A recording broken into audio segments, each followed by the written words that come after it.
In this video, we will be discussing legislature and its two types, namely presidential and parliamentary forms. Now, what are these forms? Let's talk about it.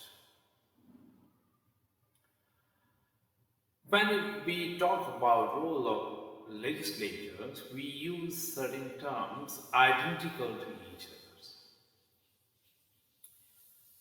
So, in practice, a variety of terms are often used to describe political bodies with very similar functions. For example, Congress in USA, National Assembly in France, House of Representatives in Japan, Parliament in India, and Congress deputies in Spain, and so on. In comparative politics, such bodies are usually classified as assemblies, legislatures, or parliaments.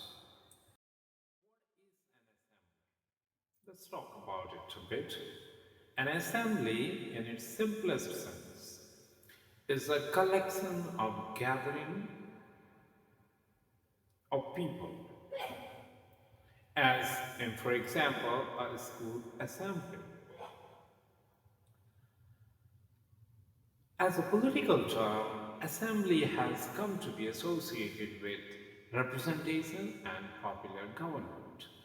For this reason, the term is sometimes reversed,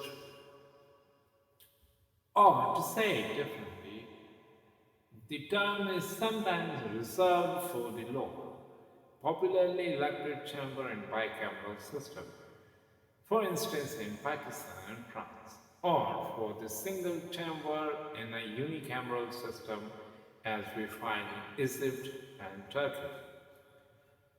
So in this video, what we are going to do is to use the term assembly to refer to both houses as the branch of government which performs certain function, and its main function is to make laws, although it is seldom the only body with legislative power. To see these bodies as legislatures is to classify them according to their primary function as lawmaking bodies. However, this view is seriously misleading, as some scholars suggest, including scholar like Andrew Hewitt, who is of opinion that